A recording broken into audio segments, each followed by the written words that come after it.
Brad says a joke. Just Good one, Brad. What the heck? Well done. what? I don't think there's a trumpet in there. Out the window.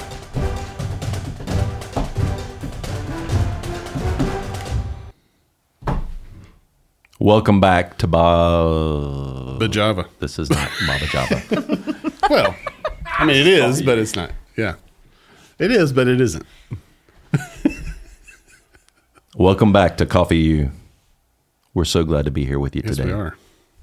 As always, we have our Vice President of Operations at Baba Java Coffee, Brad Haynes. Hi, Brad. Glad to be here. Glad to be How here. are you? What's up? I'm Nathan. Nice to see you. I own a coffee company. Yeah, you do. And an eye business. Yeah. It's fun. You're a good eye doctor. Yeah. Sometimes. I mean, I can see. So Okay. Sometimes I don't feel so good. But that's okay. That's how everybody is sometimes. So that's anyway. true. That's true. But we digress. We're here with CoffeeU today, and we're talking about coffee stuff, Yeah, right? we are. Coffee stuff. I hope we are. Matt just said he had a special folder that's non-coffee stuff. So Yeah. That's like blackmail material for us with all the weird stuff we say. Anyway, but we have today we have a very specialty guest Yeah, we who do. is on here often, thankfully, because you don't want to just listen to Brad and all the time. no, for sure. But once again, we have the head barista, specialty trainer Yeah. at Baba Java Coffee, Abigail Phillips. Welcome, Abby. Thank you. Thanks for back. being Good here to be again. here. And the longest employed Yeah. Baba Java outside of me, I guess. And Ruben, And Ruben. Yeah. Was Ruben hired first, or were you hired right first? before me. Yeah, Okay. he was. He was hired first. So. Thanks for staying with us all these years. So I know you. I know we've told this story before, but there was when we first started Baba Java Coffee, we were just talking about stuff. I mean, we didn't know what the heck we were was doing. theory. At all. It was theory. Yep. So we had one guy who Hunter, who everyone has. I don't think he's ever been on the show before. No, he's never been on the show. Hunter was one of the first people that helped start Baba Java, along with Joshua, my son. And so Hunter, I told him that he needed to go find the best barista in Birmingham, and we were going to hire that person. That's right. And so he found Abby, He did. the best barista in Birmingham, Yeah. and we hired still Abby. is. And she still is. And she's the best trainer I know. Unbelievable. So she does a great job. Thanks, Abby, for all you've done all Yeah. over It's a the lot years. of fun. Yeah. All right. So we just finished espresso, home espresso, Yeah, we're talking about home hacks. home brewing hacks. Right? And we talked about espresso in the last episode. Mm-hmm. And today we're going to be talking about non-espresso techniques, right? Mm-hmm. So what are some let's start with the technique that's nearest and dearest to my heart. Which The is- reason is because we do it every day. Like, What's that? Just normal drip brewing. Oh, with your like automatic drip machine. Yeah. Yeah. So what are some things we need to learn about drip brewing, Abby? Well, I mean, the first important thing is making sure that comes to mind is making sure your drip machine is clean. Oh my gosh. I Okay. mean, We talked about a clean espresso machine We did. last episode. We did. But Can't this say it one enough. here though is the one that I've seen the worst of. oh yeah, me People too. don't clean. Guys, listen, if you're listening, clean your coffee machine.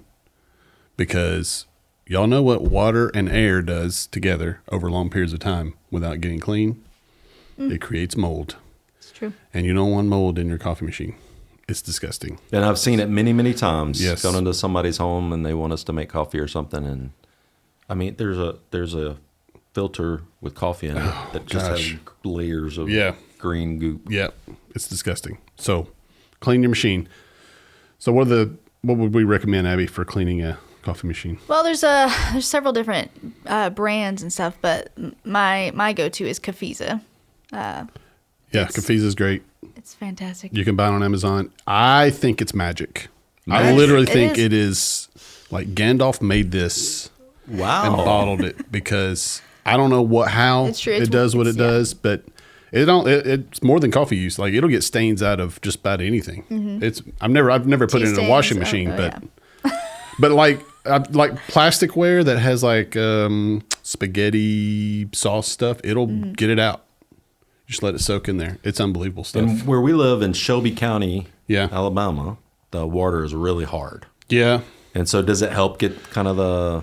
Coffeeza doesn't type really stuff in do that. It's not for getting rid of scale. So you would actually need a descaler. A water vinegar solution will do that, actually.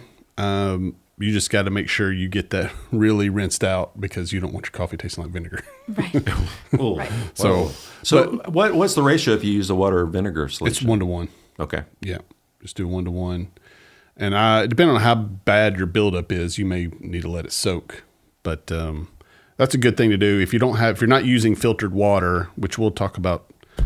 I think we're going to talk about some filtered water at some point. But if you're not using filtered water, if you're using it from your tap, you're definitely going to want to descale every now and then. So we'll get to that, your automatic brewer, but we want to start with clean equipment, and then similar to the espresso, what's the next thing we really need?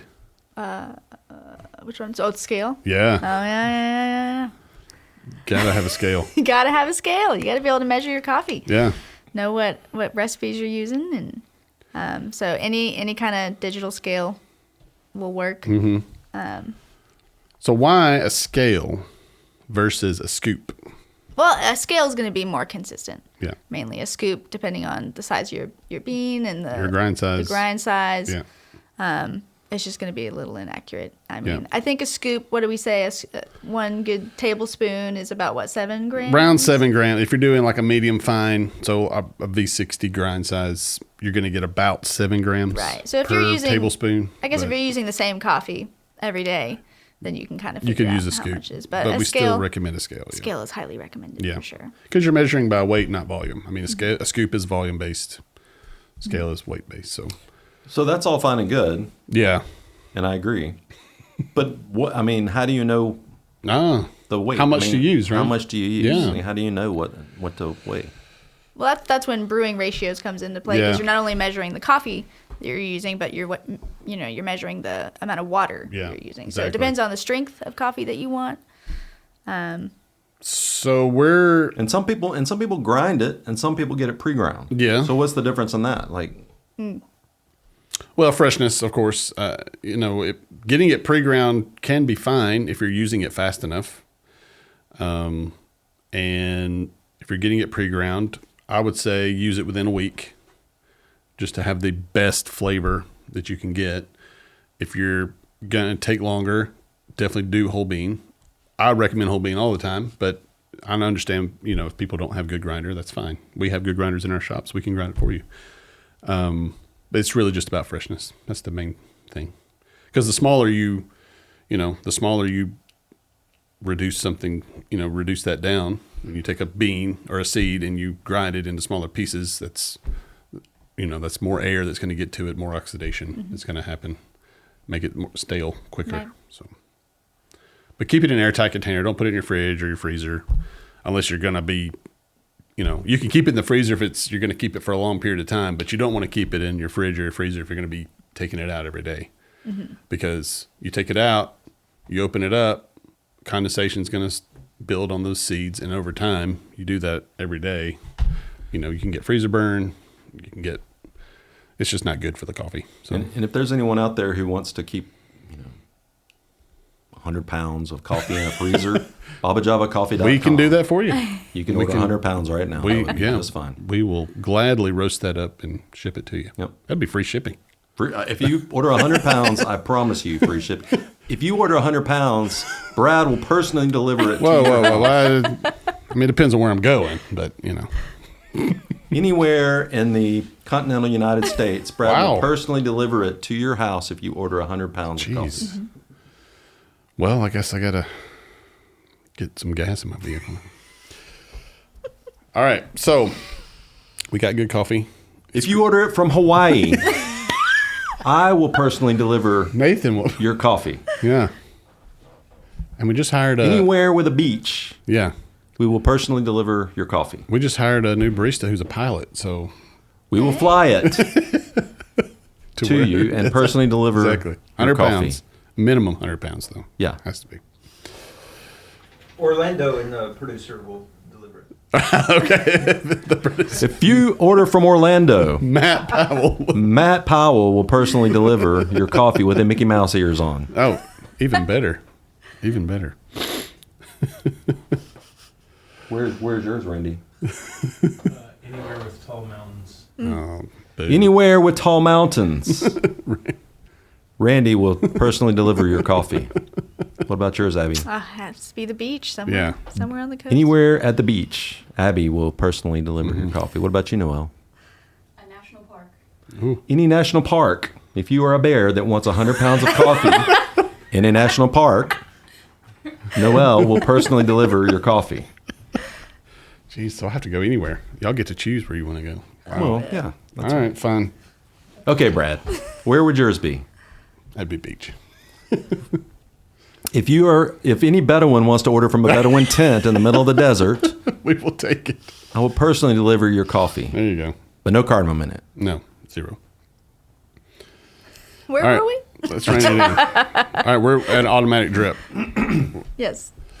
Got it. Okay, so we got our coffee. It's weighed out. Oh, you were asking about ratio. That's what we were Yeah, on. ratio. Yeah, so what is that? What does coffee ratio mean, Abby? I mean, really, it's just the parts coffee to parts water that you're Yeah. using. So What do we recommend? I usually recommend to start off with a 1 part coffee to 16 parts water. I find it's just a good balanced proportions. Yeah. For automatic drip as well as other brewing methods. So, for those who aren't into math as much, But you should be. Math is awesome. math is great. But if you're not, and that's okay, let's explain what that means. So, let's say you have, all right, so we like to work in metric. I know we're in the United States, we don't use metric, and that's fine. But in the coffee world, it's so much easier to use metric, especially when we're brewing. You know where metric was invented, don't you? Let's hear it. Or after the French Revolution. Oh, Yeah, that's when they started using it, and then it spread to Europe, and then it spread to the rest of the world. well, thank you, French. That's the first time I think I've ever said that. Thank you, French. Good job. So we like to, so most coffee pots here in the States, if you just go to Walmart and buy one, they typically are 12 cups. That could be 10 to 12, but what does that even mean? Well, in the United States, typically it's 8 ounces a cup. And as far as on the metric side, that's usually about 1 liter to 1.2 liters. So I recommend measuring your coffee pot if you want to be really serious about it. See how many milliliters it is. If you want to do a full pot, you take whatever that number is. If it's 1,000 milliliters, 1 liter, you divide that by 16, and that'll tell you the exact amount of coffee you should use. which I believe is about 240, 250. No, for 1 liter, no. It's No. If you divide it by 16, right? No. So for a liter, Oh, okay. if you want a liter's worth of coffee, it's usually going to be 55, 60 grams, Oh, okay, that's right. I'm thinking. something like that. Oh, That's a good place to start. So if you got a full pot, if you want a full pot, start with 60 grams. See where that gets you. It might be, if you want it stronger, you add a little more coffee. If you want it weaker, take some out. So that's a good starting place. Get your calculator out because I clearly need one. So. Well, if you have a phone, there's a calculator. Yeah, True. exactly. So going with that automatic drip, one of my favorite hacks for that is, well, there's actually 2. One is when I start the machine, I let it get everything wet, and then I turn it off. And I open the grinds basket, and I take a spoon, and I make sure all the grinds are wet. Because most of your basic coffee brewers have one little spot where the water comes out, and it only will wet the middle. So if you don't make sure everything's wet, it's not going to extract properly. So that's what I like to do. Put it back in, turn the thing back on. It's almost like replicating a pour over at that point. So Huh. That's interesting. yeah. I didn't know that. Yeah, you can make everything wet. So if you go to the Specialty Coffee Association's website, they have a whole page of SCA approved brewers. So these are brewers that get everything wet and brew at a proper temperature. So most of those brewers, you don't have to do that. You just push the button and it does what it's supposed to do But you get the cheaper ones, you kind of have to hack them a little bit to get the coffee to taste as good as it's supposed to be. So that's my automatic brewer hack. You got anything else, Abby? Oh gosh, just going along with that, it's if you don't stir your coffee or make sure that it's all wet. I Mm-hmm. mean, you're also just wasting coffee because if it's not being saturated with water, it's not being extracted. So you're just wasting coffee. You don't want to waste coffee. No. You don't want to waste coffee. No. A good way to know this, if you pull the grinds basket out after it's done and you got like this ring of coffee around the edge that's barely wet, then you know it hasn't done a great job of brewing. So keep that in mind. All right. What are some of the machines that are better than others? I mean, I know we're not trying to promote machines over No. another, but what are some that we found that work a little bit better than others, or does it matter? It does matter. And the big one is water temperature. That's the one that makes the biggest difference to me. You want your water temp to be somewhere in the Fahrenheit range, 195 to 210. 210's pretty hot. I mean, are people going to actually like take the temperature of the water? How do you do that? I do. How do you do that? You get this really cheap needle thermometer, and you just stick it under there as it's brewing. It tells you what the temperature is. Most of like your really cheap ones that you buy off the shelf, they're like $20-$30. That's one of their big issues. They don't get the water hot enough. They usually range 175, 185, which isn't great for specialty coffee, especially because specialty coffee is usually roasted in the medium, light to medium, and lighter medium coffees need really hot water to fully extract everything. So I like brewers from Mocha Master. Breville has some really good home brewers. Ninja has some really good home brewers. I mean, there's Ninja. Yeah. So that's one you could find everywhere. Yeah. KitchenAid has really good. You can find everywhere. A lot of people are have entered the specialty coffee home brewer arena. Standards, Yeah. So Specialty Coffee Association again has a full page on their site for brewers they recommend. But if you can't afford that, it's fine. Like I said, you can hack a cheap Mr. Coffee, just by making sure everything's wet and take the temperature of the water. That's right. Apparently. I'm not that doing you can't really. Nothing you can do about that. If it's not getting hot enough, you can't really fix that. So, Which one do you use at home? I use the Ninja brewer actually. Really? Yeah. Okay. We have a Mocha Master. That's the one. Mocha Master's good. What do you use, Abby? I actually don't use a Yeah, drip you do. machine. I Oh, do really? manual pour overs usually. Yeah. There you go. So I have one actually from OXO. Yeah. That's not too bad. I like the screen that the water comes out of the shower head or whatever. Yeah. So it gets everything comes out nice more and wet. more evenly. So you do pour over? Yeah, most I of the mainly time? do pour Yeah. over Okay. most of the time. What about Jacob? What is he like? Pour over as well. Nice. Yeah. That's our go-to. Well, that's a good segue. What are some pour over hacks? So regardless of device, whether you're using Chemex, V60, Kalita, what are some things you like to do? Well, Let's define pour over. What does that mean? Because I mean, again, everybody's not True. to your level or most people are my level, which is low. This is a low bar. So what does that mean? Define that. What does that mean? What's the I difference? mean, literally as it sounds. I mean, the bare bones of it is you're pouring water over the coffee. Yeah. And typically it. it's through a filter. Mm-hmm. The water is running through the coffee and a filter. But that's literally, It's very simple. Yeah. that's just the method. So, Okay. and then you get into the different devices, and Exactly. that's when it really gets Exactly. versatile. So, All right. So what are some things that you must have on the pour over side? well, you mean like down to a scale filter? Yeah. So we need to have a scale. You gotta have a scale. I mean, of course, we're assuming we have a filter and we have the coffee and we have a brewing device, whatever that is. So to get consistent coffee flavor, got to have a scale. What about water? Yeah, gotta have good filtered water, and Yeah. also just a good kettle. I mean, any standard kettle will do the trick, but one with a gooseneck, a thinner spout, Yeah. It makes definitely a huge helps difference. with more precision. It can definitely make a huge difference. Yeah. So you said water. Let's real quick kind of go over what are some things about water we need to remember? Do we want to just use tap water? Well, you see, with tap water, it can be, depending on where you are, too, it can differ a lot. But you have, like, a lot of minerals and hardness or softness that you don't really, it's not really desirable. It can definitely change the flavor of the coffee.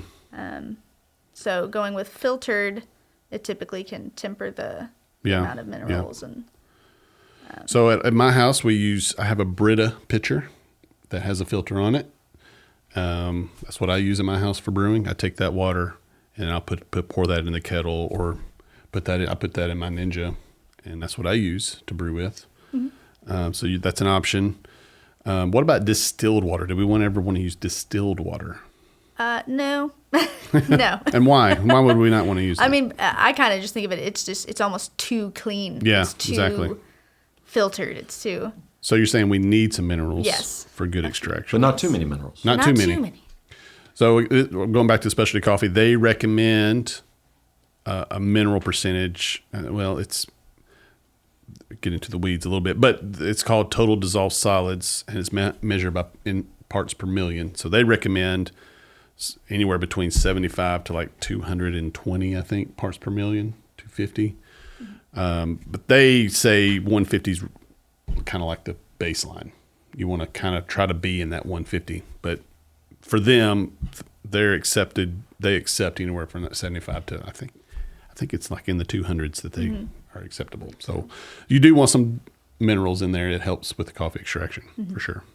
And then water temperature as well. Once you get good filtered water temperature is good, just like with the drip coffee we're talking about.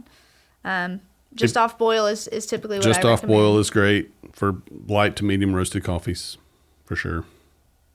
But if you have a temperature thermometer, or if you have a nice kettle with a temperature dial on it, that can keep that's definitely, we typically brew centigrade around 93 to 95 on pour over. What about Celsius? That's what is that, 202 to 205, something like that? I just said centigrade. Oh. Celsius. Fahrenheit is 202 to 205. Sorry. Yeah, Celsius. Sorry. I was just joking because you said centigrade. I know. Celsius is the same thing.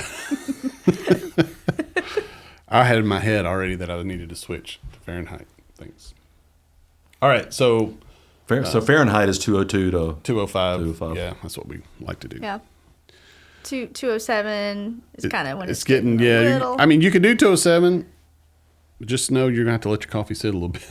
I mean, there are some people who like their coffee super hot, and that's fine. But, sure. Extraction wise, you kind of, depending on the roast of your coffee, kind of play around with temperature. One quick thing. So when you're doing your pour over, we like to. Pour a little bit of water first. I like to say triple your grind amount. So if I'm doing 20 grams, some people are different. I like to do triple that. So I would do 60 grams of water. Some people like to do double that. Whatever, it's fine. But you want to do that. Take your, whatever your device is, swirl it a little bit to make sure everything's nice and wet, and let it sit for 30 to 40 seconds. To let all that carbon dioxide escape. And then... Do you swirl it clockwise or counterclockwise? As you wish. So it should be clockwise in the northern hemisphere. That's right. Clockwise in the southern hemisphere. Yes. To be consistent, that is correct. Whichever way your toilet flushes, that's how you should swirl your... Okay. Your... Great association when you're trying to make that cup of coffee in the morning, yeah. So if you're thinking, wait, let me go flush my toilet and see which way the water spins, that's how I should swirl mine. The whole point is to make sure your coffee is fully saturated with water. Exactly. And you don't want to swirl too much or stir too much. You just want to make sure it's just enough to where coffee is being able to be fully saturated and bloom. Exactly. So, I mean, and it's a lot like with cooking. If you're cooking with whole spices like clove or cinnamon sticks, usually you put it in a dry frying pan and let those kind of oils from the pan kind of bloom as well. So. I did not know cooking this. hacks too. Yeah, it brings out so much more flavor. So nice job. very similar. CookingU with Abigail Phillips. Abigail Phillips. That's our next podcast. Nice. I'll be happy to eat the food. Oh yeah, for sure. All right, that's good, Abby. All right, so what about? All right, we talked about pour over. What about French press? Because some people still do French press. I mean, I feel like everyone at home's got one sitting in the back of their That's right. their cabinet Yeah, somewhere they got for their gathering wedding dust. or something. Yeah. All right, so we talked about some pour over hacks. What about French press? Some people still use that. It is still a very popular brewing method. Why is it called French press? Did the French invent it? Right after they invented metric system? It's been around for a long. I think in the 1800s is when the first. I would assume so, since it has the name. To be honest, I don't know. Yeah, I can just honestly say I don't know. That's Yeah. interesting. That makes sense that would be. But yeah, you're right. It's been around a long But French time. fries weren't invented That's by the true. French. That's true. I don't know. Leave a comment if you Yeah, if you know, Leave a let us comment. know. It is an easy brewing method for sure. Easier than pour over, or, even an automatic drip because it's you're just letting it steep for 4 minutes. Right. So And there's one less step. There's no paper filter involved, Right, so it's exactly. called an immersion brewing method. exactly So it comes with the filter already Yeah. attached. So with the coffee steeps. One So less, yeah. we still recommend 16-to-1 ratio. We still recommend nice hot water. Measure your water, fill it up, steep for 4 minutes. That's our recommendation. Covered with the top on it. but not So- plunged. No, definitely not plunged yet. So once that 4 minutes is up, though, there's something that I like to do, and I know you like to do before we plunge it. What is that? So basically, you take 2 spoons and you skim off the crust of coffee that's formed.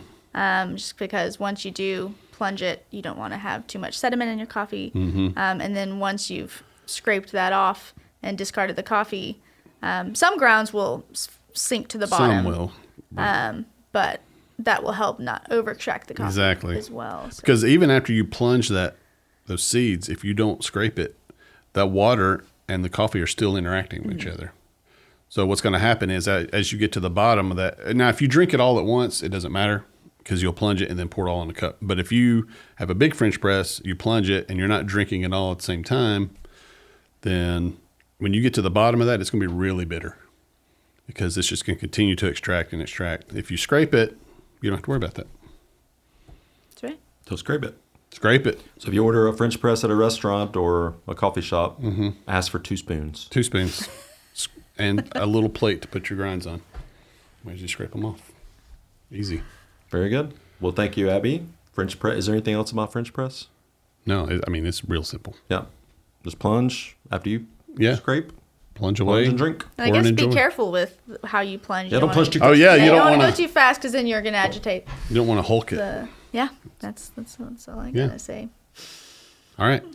Thank you very much for being here again, and we thank you for listening and for watching, and we will see you next time on CoffeeU.